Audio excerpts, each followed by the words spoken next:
السلام علیکم ناظرین۔ اسلام کی تاریخ میں ایک ایسا دن بھی آیا تھا جب ایک طرف دنیا کے تمام مادی طاقتیں، بہترین ہتھیار اور 1000 کا لشکر جرار تھا، اور دوسری طرف صرف 313 نہتے مسلمان، جن کے پاس نہ تو پوری تلواریں تھیں اور نہ ہی گھوڑے، لیکن ان کے پاس کچھ ایسا تھا جس نے کفر کے غرور کو خاک میں ملا دیا، وہ تھا ایمان۔ آج کی ویڈیو میں ہم بات کریں گے قرآن پاک کی ایک انتہائی اہم سورت سورہ انفال کی، جو صرف ایک سورت نہیں بلکہ اسلام کے پہلے اور سب سے عظیم معرکے غزوہ بدر کی مکمل دستاویزی فلم ہے۔ یہ کہانی ہے حق اور باطل کے اس پہلے ٹکراؤ کی، جس نے قیامت تک کے لیے دنیا کا نقشہ بدل دیا۔ ویڈیو کو آخر تک لازمی دیکھیے گا، کیونکہ آج آپ ایمان کو تازہ کر دینے والی تاریخ جاننے والے ہیں۔ تاریخی پس منظر اور جنگ کی وجہ۔ ناظرین، جب مسلمان مکہ سے ہجرت کر کے مدینہ آئے تو قریش مکہ نے ان کے گھر بار، مال اور جائیدادوں پر قبضہ کر لیا۔ مسلمان مدینہ میں بالکل خالی ہاتھ آئے تھے۔ ہجرت کے دوسرے سال مکہ کے ایک بڑے سردار ابو سفیان کا تجارتی قافلہ شام سے بھاری مال لے کر مکہ واپس جا رہا تھا۔ اس قافلے میں مکہ کے ہر گھر کی دولت لگی ہوئی تھی، جس کا مقصد اس پیسے سے مسلمانوں کے خلاف جنگ کی تیاری کرنا تھا۔ اللہ کے نبی حضرت محمد مصطفیٰ صلی اللہ علیہ وآلہ وسلم نے مسلمانوں کو حکم دیا کہ اس قافلے کا راستہ روکا جائے تاکہ قریش کو معاشی طور پر کمزور کیا جائے اور مسلمانوں کو ان کا حق واپس مل سکے۔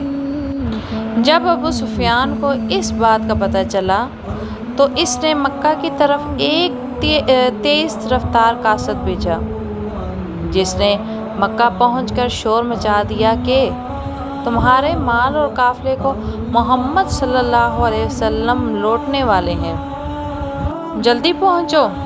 یہ سن کر مکہ کا سب سے بڑا دشمن ابو جہل غصے سے پاگل ہو گیا اور اس نے 1000 کا لشکر تیار کیا، جس میں مکہ کے تمام بڑے سردار اور بہترین جنگجو شامل تھے۔ مدینہ سے روانگی اور اللہ کا فیصلہ۔ دوسری طرف حضور اکرم صلی اللہ علیہ وسلم اپنے 313 صحابہ کے ساتھ مدینہ سے نکلے۔ مسلمانوں کا ارادہ صرف تجارتی قافلے کو روکنا تھا، وہ جنگ کی نیت سے نہیں نکلے تھے۔ ان کے پاس صرف 2 گھوڑے اور 70 اونٹ تھے، جن پر باری باری سواری کی جاتی تھی، لیکن اللہ پاک کا منصوبہ کچھ اور تھا۔ ابو سفیان اپنا قافلہ بچا کر سمندر کے راستے نکل گیا، لیکن ابو جہل کا لشکر جرار بدر کے میدان تک پہنچ گیا تھا۔ اب مسلمانوں کے سامنے 2 راستے تھے، یا تو وہ مدینہ واپس چلے جاتے یا پھر اپنے سے 3 گنا بڑے لشکر سے مقابلہ کرتے۔ سورہ انفال کی آیت نمبر 7 میں اللہ فرماتا ہے، اور یاد کرو جب اللہ تم سے وعدہ کر رہا تھا کہ 2 گروہوں تجارتی قافلے یا قریش کی فوج میں سے ایک تمہیں مل جائے گا، اور تم چاہتے تھے کہ بے نوک چوٹ کمزور گروہ تمہیں مل جائے، لیکن اللہ ارادہ یہ تھا کہ اپنے کلمات سے حق کو حق کر دکھائے اور کافروں کی جڑ کاٹ دے۔ رسول اللہ صلی اللہ علیہ وآلہ وسلم نے صحابہ سے مشورہ کیا۔ انصار کے عظیم مجاہد سعد بن عبادہ رضی اللہ تعالی عنہ کھڑے ہوئے اور تاریخی الفاظ کہے، یا رسول اللہ، اگر آپ ہمیں سمندر میں کودنے کا حکم دیں گے تو ہم سمندر میں کود جائیں گے۔ ہم موسیٰ علیہ السلام کی قوم کی طرح نہیں کہیں گے کہ آپ اور آپ کا رب جا کر لڑیں، بلکہ ہم آپ کے دائیں بائیں آگے اور پیچھے سے لڑیں گے۔ بدر کی رات اور غیبی امداد۔ 17 رمضان المبارک کی رات تھی۔ صبح جنگ ہوئی تھی۔ مسلمان انتہائی تھکے ہوئے تھے اور خوف کا ماحول بھی ہو سکتا تھا، لیکن اللہ نے مسلمانوں پر ایک ایسی غنودگی طاری کر دی جس نے ان کا سارا سکون لٹا دیا۔ سورہ انفال میں اللہ پاک اس رات کا نقشہ کھینچتے ہوئے فرماتا ہے کہ اللہ نے آسمان سے بارش برسائی۔ اس بارش کا فائدہ یہ ہوا کہ کافروں کی طرف کی مٹی دلدل بن گئی، جبکہ مسلمانوں کی طرف کی ریت جم گئی، جس سے انہیں چلنے میں آسانی ہوئی۔ اسی رات اللہ کے نبی صلی اللہ علیہ وآلہ وسلم اپنے خیمے میں رو رو کر اللہ سے دعا کر رہے تھے۔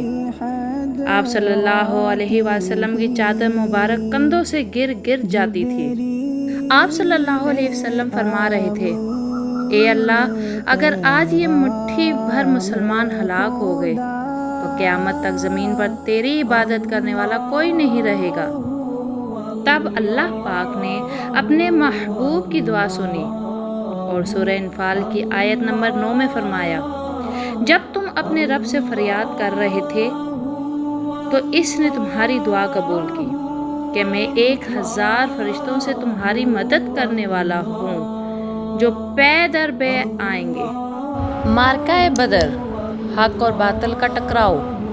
صبح ہوئی، دونوں لشکر آمنے سامنے تھے۔ جنگ کا آغاز عرب کے دستور کے مطابق انفرادی مقابلوں سے ہوا۔ مکہ کے بڑے سردار عتبہ، شیبہ اور ولید میدان میں آئے۔ مسلمانوں کی طرف سے حضرت حمزہ، حضرت علی اور حضرت عبیدہ رضی اللہ تعالی عنہ میدان میں نکلے اور پلک جھپکتے ہی قریش کے ان تینوں غرور کے پتلوں کو خاک میں ملا دیا۔ اس کے بعد عام جنگ شروع ہوئی۔ ایک طرف سے تیروں کی بارش تھی تو دوسری طرف سے تلواروں کی دھار۔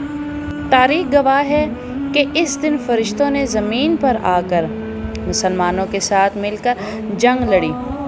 سورہ انفال میں اللہ فرماتا ہے کہ فرشتوں کو حکم دیا گیا کہ کافروں کی گردنوں اور ان کے جوڑ پر مارو۔ اسی جنگ میں 2 چھوٹے انصاری بھائیوں معاذ اور معوذ نے اسلام کے سب سے بڑے دشمن ابو جہل کو ڈھونڈ نکالا اور اس پر ایسا وار کیا کہ وہ زمین پر گر گیا، اور بعد میں حضرت عبداللہ بن مسعود نے اس کا سر قلم کر دیا۔ قریش کے تمام بڑے بڑے سردار جو مسلمانوں پر ظلم کرتے تھے ایک ایک کر کے مارے گئے۔ مال غنیمت اور سورۃ انفال کا حکم۔ جنگ ختم ہوئی، باطل کو عبرتناک شکست ہوئی۔ ان کے 70 بڑے سردار مارے گئے اور 70 قید کر لیے گئے۔ مسلمان یہ جنگ جیت چکے تھے اور کافروں کا بہت سا مال میدان میں رہ گیا تھا، جسے مال غنیمت کہا جاتا ہے۔ چونکہ اسلام میں یہ پہلی بڑی جنگ تھی، اس لیے مسلمانوں میں بحث شروع ہو گئی کہ یہ مال کس کا ہے اور اسے کیسے تقسیم کیا جائے۔ اس وقت سورۃ انفال کی پہلی ہی آیت نازل ہوئی۔ لوگ آپ سے انفال مال غنیمت کے بارے میں پوچھتے ہیں، کہہ دیجئے کہ انفال اللہ اور اس کے رسول کا ہے، بس اللہ سے ڈرو اور اپنے آپس کے تعلقات کو درست کرو۔ اللہ پاک نے واضح کر دیا کہ جنگ مال کے لیے نہیں بلکہ اللہ کے دین کے لیے لڑی گئی تھی، اس لیے مال کی تقسیم کا اختیار اللہ اور اس کے رسول کا ہے۔ بعد میں اسی صورت میں حکم دیا گیا کہ مال غنیمت کا 5واں حصہ اللہ، اس کے رسول، یتیموں، مسکینوں اور مسافروں کے لیے ہوگا اور باقی 4 حصے مجاہدین میں برابر تقسیم کر دیے جائیں گے۔ ناظرین، غزوہ بدر اور سورہ انفال ہمیں یہ سبق دیتی ہیں کہ کامیابی کا دار و مدار مادی وسائل، بڑی فوج یا اچھے ہتھیاروں پر نہیں ہوتا، بلکہ کامیابی کا اصل راز اللہ کی ذات پر پکے یقین اور ایمان پر ہے۔ جب انسان اللہ کے دین کے لیے کھڑا ہو جاتا ہے تو اللہ آسمان سے اپنی غیبی مدد نازل فرماتا ہے۔ امید ہے سورہ انفال کی یہ ایمان افروز کہانی آپ کے دلوں کو چھو گئی ہوگی۔ اگر آپ کو یہ ویڈیو پسند آئی ہو تو اسے لائک کریں اور اپنے دوستوں کے ساتھ شیئر کریں اور کمنٹ سیکشن میں سبحان اللہ ضرور لکھیں۔